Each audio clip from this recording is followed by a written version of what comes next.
100 hari, target pertumbuhan ekonomi 8% selalu digaungkan sejalan dengan program Astacita untuk mencapai target tersebut. Selain infrastruktur, Presiden Prabowo mengungkapkan bahwa program swasembada pangan dan energi terbarukan menjadi prioritas utama dan dapat diraih lebih cepat dari target. Saya baru mungkin menginjak bulan ketiga memimpin pemerintahan Republik Indonesia dan semakin saya mempelajari keadaan perekonomian kita, saya semakin merasa percaya diri, saya merasa optimis, saya percaya, saya yakin kita akan mencapai bahkan mungkin melebihi 8%. Prabowo mengingatkan Kabinet Merah Putih agar pengelolaan perekonomian negara harus dilakukan secara efisien, tidak boros, dan berbasis pada logika, serta dengan perhitungan yang akurat. Apa tanggapan masyarakat terhadap hal ini? Lebih ke efektivitas dari penyerapan anggaran ya. Satu, karena penyerapan anggaran kayak makan gratis itu kan jadi polemik ya akhir-akhir ini. Mulai dari distribusi, mulai dari uangnya dapatnya dari mana, terus tidak meratanya. Sekarang lagi banyak banget pembahasan tentang naiknya bahan pokok dan lain-lain ya. Jadi kayak masyarakat agak huru-hara aja sih untuk tahu akan kejelasannya seperti apa. Menurut saya terasa tuh buying power masyarakat tuh lagi turun-turunnya. Tapi emang dari ekonomi makro juga. Terus gerakan yang terbaru nih yang saya lihat dia itu ikut BRICS. Yang dimana itu pengaruh ke depannya juga menurut saya agak 50-50. Dari kacamata pengusaha, pemerintahan Prabowo Gibran dinilai cukup peka dengan permintaan pengusaha. Misalnya dengan mengabulkan PPN 12% hanya berlaku di barang dan jasa mewah tertentu saja. Hal ini dipandang dapat menyelamatkan daya beli masyarakat kelas menengah yang sedang turun.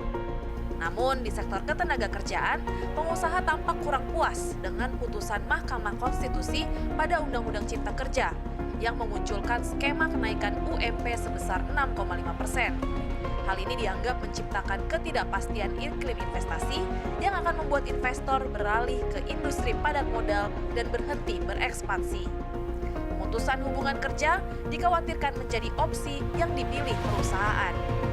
Padahal Presiden Prabowo sudah gencar melakukan kunjungan ke luar negeri, berdiplomasi sambil berpromosi. Kita melihat dengan beliau diplomasi ekonominya sangat baik gitu ya, udah berkeliling ke luar negeri, terpilih langsung berkeliling ke luar negeri, namun juga bisa membawa banyak sekali calon investor ke Indonesia. Karena kami melihat masih banyak tantangan-tantangan implementasi di lapangan dengan inkonsistensi kebijakan dan lain-lain. Nah ini yang saya rasa menjadi salah satu pekerjaan rumah ya untuk perbaikan daripada iklim investasi dan cost of doing business.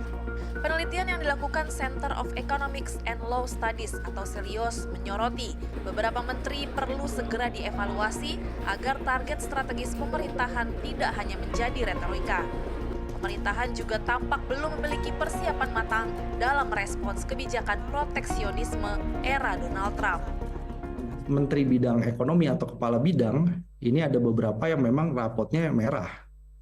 Dan rapot merah ini ada beberapa yang angkanya tinggi sekali, seperti misalnya Pak Budi Aris Setiadi, kemudian ada Pak Zulkifli Hasan, Menteri Koordinator Bidang Pangan, ada Pak Budiman Sujatmiko, Kepala Badan Percepatan Pengentasan Kemiskinan, ya, ada Pak Mulyaman Hadad ini terkait dengan Danantara yang sampai sekarang belum ada kejelasan. Dilematis, program prioritas dan penambahan anggaran nomenklatur dapat membuat defisit APBN kian melebar dari target 2,53% PDB.